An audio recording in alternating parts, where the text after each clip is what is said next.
How are Hello. you? Good morning. Welcome to the podcast. Thank you so much. Hello, I'm Vanessa, a senior mentor here at FAD and brand strategist as well. Welcome to our first episode of the Fadcast. Today we're going to be talking about this or that fashion edition. Well, thank you so much for having me. Tvin, a full-time fashion design student here at FAD. So I'm so excited for this podcast. Amazing. Let's go. Let's start. A few Yes. questions that I had for you. And I wanted to start with haute couture and streetwear. What's your feeling between these two kind of identities in the fashion industry? And what's your pulse? What comes up to mind when I tell you haute couture or streetwear? Yeah, I mean, I think the one thing that always drew me to fashion was couture. Okay. Ever since I was young, I always loved watching the fashion shows, especially for Dior and Chanel. Absolutely. And I do love streetwear and I do incorporate it into my like day-to-day style. But I think the one thing that really draws me to fashion is couture. I just love seeing the creativity, the precision, the extravagance. Like, very personally, that's like the glamour. Yes. Really pulls me in. So I would definitely have to go with haute couture. Couture. And interesting. And you were saying how you followed Dior. Is that one of your favorite brands in couture? I think at the time was like now. And now my favorite brand personally is Schiaparelli. Okay. I love Schiaparelli because for me, like my favorite art form is surrealism. Mm-hmm. And then when they brought that together and they really just went in on surrealism and their Yes. designs are just so fascinating to me. Like it has like that touch of whimsy and like strangeness. Okay. to it. Amazing. So I always look forward to their shows and what Daniel Roseberry really brings it to. Yes. Yeah. And they had a pop-up in Dubai lately. Have you visited? Oh no, I didn't get the Not yet. chance. Okay. Yeah, I'm planning on going. I'm Definitely. planning on going soon. And then they have like a Schiaparelli Christmas tree at the Mandarin Oriental. Really? That's so cool. I want to go check it out. Really Yeah. cool. And I think that's the best part of haute couture. It like translates in different ways that you can consume fashion. For example, Christmas trees, ornaments, decorations, but it has this essence of couture that we don't necessarily see in other types of fashion, like in streetwear and anything like that. For sure. How about you? I'm a streetwear girl, definitely. I love couture because I think couture is like the inspiration. It what draws you into the universe. But definitely I grew up with streetwear. I've seen a lot of streetwear brands emerge. And I've seen the designers and the creators really bring their brands to the next level. Just like a fun fact, when I was working at Essence back then, Virgil Abloh, Yeah. he was not yet the Off-White. Well, he hadn't created Off-White yet, and he was still behind the scenes with Yeezy, and he had come to the office at Essence. Oh. Yeah, Kanye West had come to the. It was like one of my best days at work. Oh my god. You're Kanye- part of history. Yeah, I mean, I actually, yeah. And Kanye West was launching his Yeezy brand, the clothing brand, at Essence, and we were the first retailer to put it online. And we were doing this whole campaign for launching his collection. And Virgil had came with Kanye West and Justin Saunders, which is the founder of JJ and they had come to the office and they were just talking about ideas, and he was just explaining different visions that he had, Virgil, for the fashion brands and how Essence could integrate Yeezy within the brand. And at that point, he had not launched Off-White. And fast forward a few years later, you see him launching Off-White, which is an incredible brand, and then being the menswear director for Louis Vuitton. So just seeing these founders do really well in streetwear and going into also luxury brands is just so amazing to me. He's insane. I would pay so much just to be a fly on the wall in that. Yes, just to hear that conversation. exactly. And I find what's interesting is that streetwear, we sometimes categorize it and put it in one box, like, but they are so inspired by what's going on with couture and what luxury brands are doing as well. They always pull from each other. Yes, all the time, exactly, so absolutely. it's hard to just pick one. for sure. Absolutely. And okay, maybe a tough one. Okay. Are you more of a slow fashion type of girl or a fast fashion type of girl? Oh, hard question. I mean, obviously, I prefer slow fashion in terms of, I just think there are a lot of brands out there that are doing such amazing work, producing such sustainable clothing. Yes. Clothing like made with a lot of consideration and care. But I think in this world, it's kind of hard to just pick one or just stick to slow fashion or just stick to fast fashion. I think balance is important. I feel like a lot of my staple clothing, I tend to go towards slow fashion. But if I'm gonna buy something a little bit more trend forward, I might just pop into Zara. I know. And get a piece. It's funny how we kind of feel not ashamed, but we're a bit shy to admit it, and because there's such judgment around fast fashion, Exactly. which is also like no understanding and understandable. But I know, me too. I'm at that pinpoint. You want to be like in that slow fashion. I always have a moment in my life where I'm like, I'm going slow fashion. I'm gonna consume less clothes. I don't need all of these clothes, and I don't need all of these things. But then you just want that little just thing. walk by like Zara and you see something in the You just need this to complement. I think staples. Maybe a bag. I'll go more in the slow fashion. Yeah. A handbag, the accessories, and then the fast fashion for like these, exactly like you said, the trendy items. Yeah. Uh-huh. Exactly. And I feel like it's just the convenience of fast fashion that draws you in. It's like sometimes I just need something quickly. I'll just stop by the mall and grab absolutely. it. Whereas slow fashion, like there are less brands in the malls that have. Yes. And it's just a pricier price Yes, point that you're just sometimes not willing to put that.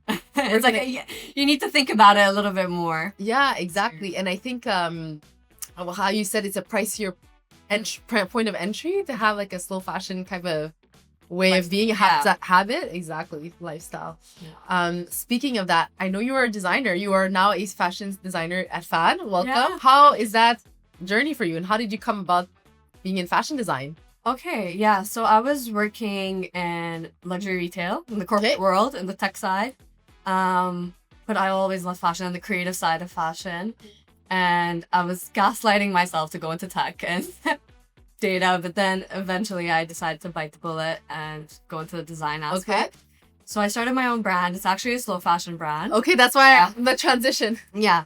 Where I like focus on making things just sustainable materials, producing in smaller quantities, of having less like viral moments. Okay.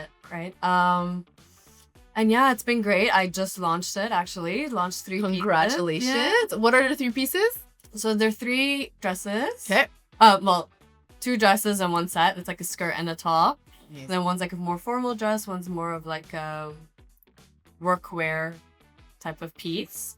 So yeah, I just launched that. Congratulations. Brand's name, Venerami. Shout out. I was gonna ask too. Okay, please tell us about the background of the name and how did you choose. So Venerami, Venera is Armenian for Venus. Okay. So the Roman goddess of love and beauty, but also battle. So I kind of want to show that duality of women in the modern world. Okay, love that. Yeah, so that was the inspiration behind it. And the Ami part of it comes from the name Kami, like this Armenian name, which I really like. So I couldn't get the URL, like the domain name. So so important. I just combined them to be able to get it. Yeah, I know, it's like in today's world, the trademark, it matters. Yes, okay, my legal friends are gonna say yes, it matters. But the .com is like almost more important. You want to have the Instagram handle and your .com. If you have that, that's your name. So because originally it was just supposed to be Venera, and then I couldn't get it, so I was like, okay, no, you have to something else. Absolutely. And were there specific, you've spoken about Dior, but was there other brands that inspired you to be more in the slow fashion type of brand and women's wear? I think the brands I get most inspired by just happen to be slow fashion, and I feel like the market is moving more towards that as well. I feel like consumers are more conscious about the materials that they're buying and the brands that they're buying from. So I really wanted to focus on that for mine personally, and just be more considerate about the clothes that I'm making and the silhouette, the material, the quality, of how it's stitched and how it's made. So yeah. So when you launched your 3 products, how did I feel like? What was the process of launching those 3 products like? So it just launched, so yes, I haven't really like announced it or anything yet. But yeah, it was I learned a lot. It was a very interesting process. I learned a lot for sure. I kind of just jumped into the deep end. Learned a lot about the manufacturing process, just fabrication, what kind of fabrics you can use for what type of silhouettes. Yes. Just learned a lot about logistics, how shipments work, especially in the region, how to build websites. Yes. So it was like A to Z, everything. Like even packaging, I had to kind of learn myself. So it's been such an incredible experience, honestly. And are you a one-man show? One-woman show? Yeah. Oh, wow. Yeah. Okay, so you're not sleeping much at night, I'm guessing. No. Especially with school in the background, no. Oh, I love that. You spoke about, well, no, maybe I'm going to transition to this. Is it more of a maximalist or minimal brand? And are you more of a maximalist or minimal girly? I know, I've been trying to figure that out, but it's kind of hard to say. I feel like a combination of two, and it really depends on the mood of the day. Yes. Or like how quickly I need to get ready that morning. I would say it's a combination. I'm not too much of a maximalist. I don't like mix too many patterns or anything. So I think maybe a little bit more towards minimalism. The minimal side.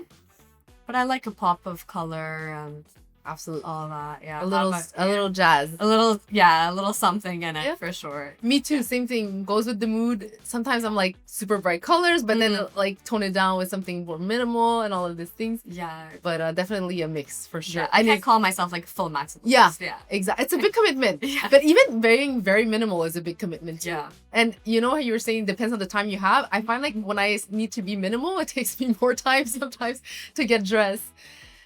Transitioning to that style, are you more style oriented or brand oriented when you dress up and you choose your clothes and your outfits? I would say more style. Okay. Style oriented. I like focusing more on like silhouettes and textures and just how it just, I don't really focus much on brand. Like I would say I have like a one go-to brand. Yes. I just like pieces that call me. Absolutely. Like, if I see something from one brand that I find interesting, I'll buy that. Yes. I don't really like logos or anything like that. So I would definitely say I'm style driven. Like I also like the experience of styling, just seeing what works with what, like mixing different textures and materials. And is that something you want to bring into your brand? Make it more like a style oriented brand where you can have pieces and not necessarily the whole brand or... Yes, for sure. I think that's the vision for the brand down the line, to even also incorporate accessories, handbags, shoes, just to bring that whole vision together. Ooh. But yeah, definitely more style driven. Style driven. And I feel like I can express my personality a little bit more through that as well. It's interesting because I find in today's world, it's very difficult for brands to have like the cult following. There are brands that have definite cult followings and it's like, okay, we're only buying this brand and you can see the tribe of that brand around them. But I find there's so many offering in the fashion industry that we have to kind of pick and choose where we want to go. For some days you'll have this brand that's super edgy, this brand is super minimal, and just put it all together. Yeah. So same, me too, same or style. Or like some days I want to look more sophisticated, more structured, so I'll have like sorts of clothing, and the other days I'm very like streetwear, like relaxed, casual. Absolutely. How would you define your overall style?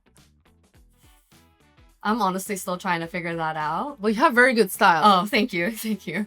I don't know. I feel like it really depends on where I'm at in life.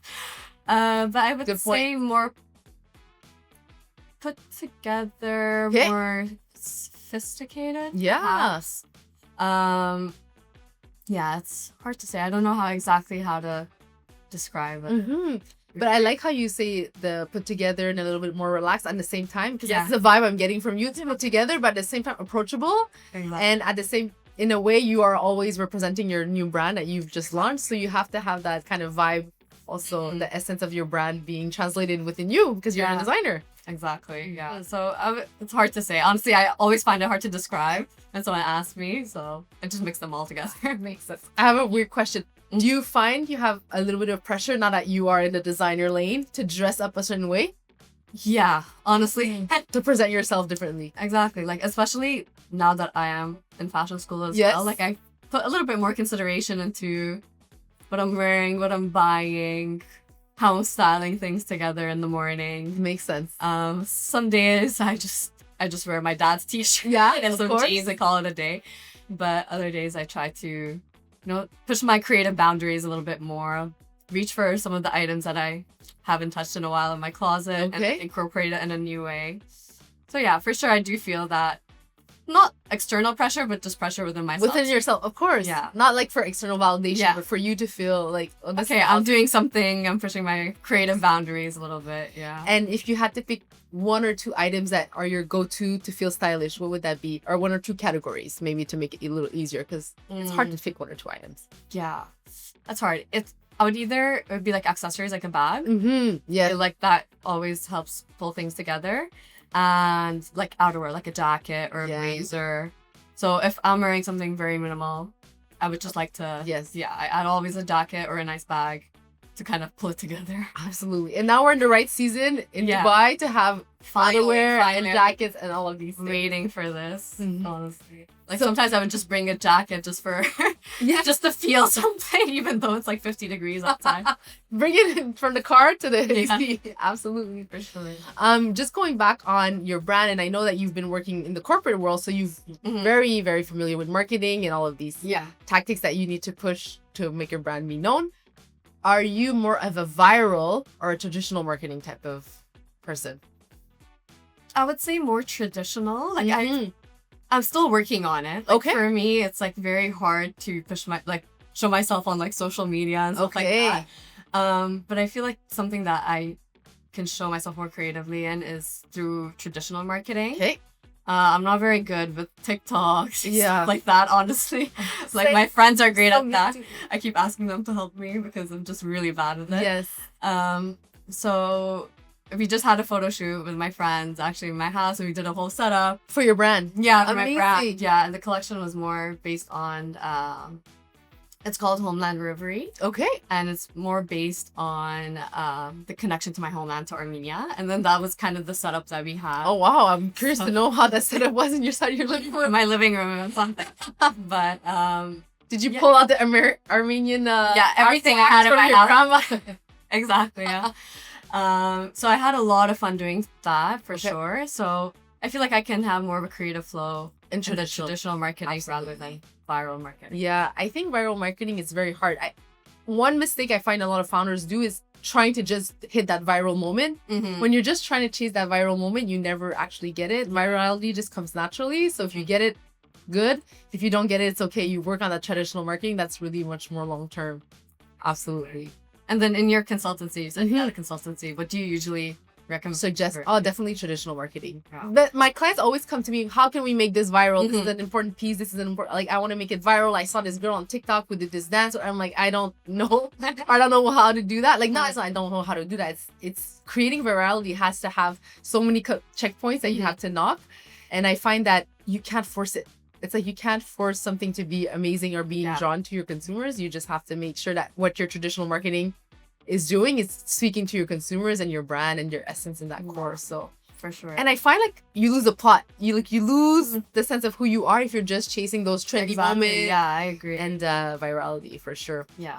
I think definitely traditional is important to like have people step into your world and understand the essence of your brand. Yeah. And I'm curious to know what you spoke about the collection. What was the name of the collection? I'm sorry. Homeland Reverie. Ooh. Yeah. And how are you going to be building your collections actually? I'm curious. Will there be moments? Will there be the vibes? Will the atmosphere? Will it follow that type of titles? I think so. That's the plan for now. But I'm just kind of seeing what works. I mean, this is the first one. So I'm still exploring what's working for the brand and what's not. But I wanted the first collection to be something that was related to my culture. Yeah. Because that was such a big part. Such a big part of my identity. But down the line, I want each collection to have a story. Like for me, I love story building, and that's what I focused on a lot while building the brand. I just want each of them to speak something, to have a meaning, to create a world for the person that's buying it. Like even each collection has like its own playlist. Ooh, yeah. I like that. So very sensory. Yeah, yeah. Okay. I want to like touch those points when someone's buying. Of course. For sure. So let's see for the next collection what it would be. I have some ideas, but yeah, I think it's to create a world within each collection. Yeah, absolutely. Oh, I really, really like that. Yeah. So we talked about you launching your own brand. Maybe I'll transition to asking you, small brands or global brands? What do you prefer? What's your...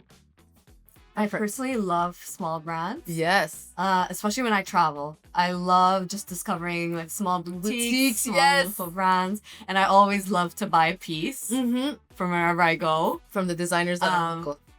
And then it just makes me so connected to the place, to the brand, to the creator. Most of the time they're handmade. And I just like think they like hold memories for me personally. Absolutely. So I love just collecting pieces from wherever I go.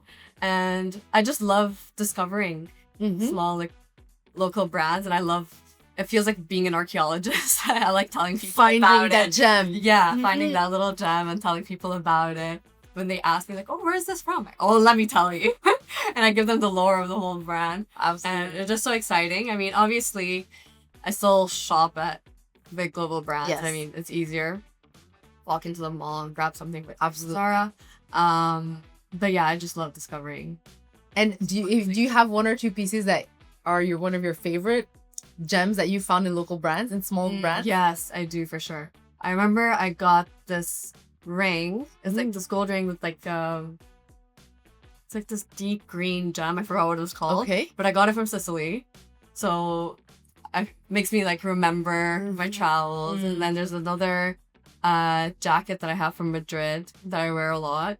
So every time I wear them, it makes me feel connected to that time, to that memory. So for sure, those are things that I keep close to my heart. Ooh, and I feel when you explain that, it transitions to what you're trying to build with your own brand as well. Building that memory, building that essence, kind of that collection that you had built with your heritage home and all of these things. It's maybe a memory, even someone who hasn't been to Armenia might be like, oh, I'm feeling like a little piece of that Riviera in that part of the brand. Okay. Yeah. How about you? What do you usually feel like you gravitate towards? Small brands as well. Same as you. I love shopping in local boutiques, local stores. I find that smaller stores, when you have the owner or the founder that works inside the boutique and you walk into their shop, you feel their whole universe and you see why they did the whole visual merchandising in that way, how they selected their pieces. And they always have a story to tell when they're selling their products. So definitely small brands in local areas. Just like you, when I travel, I love to buy something that is local and same. Have a story, something that I'm bringing home and I'm just explaining where I got it, how I got it, what it's made of, and all of these things. But of course, global brands, I love in their fashion business acumen. So there's things that I can get from them and see and apply into smaller brands. And I see the campaigns. And of course, they are very much responsible for trend setting in our industry. So definitely global brands have a place in our hearts. And they inspire a lot of the business acumen that I bring into my brand strategies, for sure. Now that you're launching your own brand, I keep bringing that up because I think that it's cool to see how you maybe will want to have your brand be shown to consumers.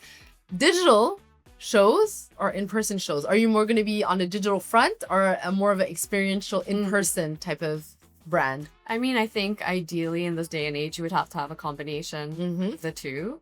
For me, I usually find I connect most with the brand through actual experiences, like in-person experiences. Okay. But obviously, since I just launched, that's not the most feasible right now. But I definitely want to focus more on that down the line and creating that one-on-one experience where they walk into that world, the brand world, through perhaps a pop-up or something like that. Absolutely.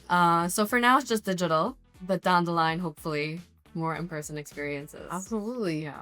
And will you start in the market in Dubai? Is that your main focus for now, or? Yeah, it is main focus, like just in the region. But there's international shipping. Of course. Whoever around the world is interested. Yes, that woman that needs the silhouettes and the great outfit. Okay, amazing. Yeah. Thank you for that. And last but not least, AI. Okay. We see AI as a big topic. A big topic. And there's a lot of conflicting opinions with fashion and AI and fashion shows that are made in AI, campaigns that are made in AI. What's your pulse and what's your feeling with AI in fashion industry? I don't completely vanillize AI. I think it has a place in the industry. I see a lot of people express such incredible creativity through AI. Obviously, but I do think slowly over time you might lose that human touch. Okay. But you can kind of see it when they create this like other world through AI and through what's it called? It's not like Web3 and stuff like that. Like you kind of step into the metaverse. Yeah, you kind of step into the whole different world in a way that you can't really experience otherwise. So I think it's really cool seeing how technology can play into fashion, and I think it does have a place for sure. But you just have to have a balance, so we don't lose that human touch. So if I were to say this or that, AI or handmade, if you had to pick, AI made designs, handmade designs, Well, I feel like AI made designs right now aren't as sophisticated. They don't really make sense. You need to have that human knowledge to actually make a garment. Like, Yes, sometimes if you absolutely. look at it, like, it doesn't make sense. Like, you can't actually Yes. make that. So you definitely need that human knowledge for sure. And I would go towards more handmade, Mm-hmm. more focus on craftsmanship, because that's what I find draws me most to brands. Absolutely. Um, Relates to that couture. yeah, it relates to that. Like, especially these big brands like Airman's, like, you see their craftsmanship. That's what you find. Mhm. Like, that's what I find inspiring. Like, it's not the use of AI that I find Absolutely. inspiring. And how about you? So I'm not in design, right? I'm Yeah. more like on the marketing side. Definitely, it's a tough one. I think maybe AI. I'm curious to see where AI is going to bring us in terms of campaigns, because I've seen a lot of things that are just so amazing and Yeah. created. And I find that it gives designers, I think, okay, this is my opinion. I think that it gives designers like a canvas to play within their ideas without necessarily having the knowledge or the capacity or skills to be able to draw it right away. So I think that the AI is going to be interesting to see how creativity within your mind translates into design. So I guess I would say AI for now. Yeah. I'm curious to see. No, so am I. I'm very curious to see where it goes. And a lot of fashion tech startups are coming about using Yes. AI. So I'm very interested to see kind of where that leads. Absolutely. So I definitely think they do intersect, and Mm-hmm. it is going to have a place in fashion for sure. And I think that's one thing that's really important in fashion is, and in any type of industry, it's not this or that. Yeah, of course, our podcast is this or that, yes, but it can live together very seamlessly in that way. It's just like when e-com came about in the fashion industry, and retailers were like, we don't want e-com. We just want to be brick and mortar. We only want to have stores. And then you realize you need to have e-com. You need to have digital presence, and they can live in a seamless way together. So Yeah. I think that's what's gonna happen with AI. Yeah, for sure. Let's see where it goes, honestly. Yes. I'm interested 5 years down the line what's going to happen. Same. Yeah. Okay, maybe I'll leave you with one question Yeah. while we wrap this beautiful conversation up. If you were to describe your future vision in the next 5 years for your brand, like the dream vision, if we were just putting it out there and manifesting it out there, what would that look like? Ooh. It could go so big. Yeah, please go big. When you put it out Yeah. there, it literally makes a whole difference. It changes the shift.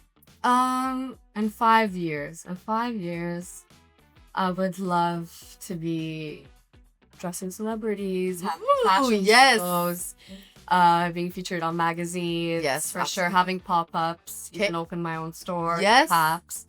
And just create this overall world that people can step into and really just understand the essence of the brand. Yeah. And then I would just want it to be a really fun experience. I want it to be more than just clothing. Yeah, For me, absolutely. that's like such a big aspect. And then move into some other creative fields down the line, hopefully. Ooh. Let's see. But not just fashion. Okay. Maybe go into interiors. Maybe go into House lifestyle. yeah, lifestyle. Ooh. Like Maison. I'm just inspired by art in general. Yes. So I think down the line I would like to expand out of fashion. Mm-hmm. And then go into jewelry, into perfumes. And stuff like that. Yes. Maybe that's a 10-year plan, but That's okay. that's the vision. So to really have an established heritage brand Mhm. that has stood in the test of time, absolutely. Yes. So I'm guessing you have an outfit change for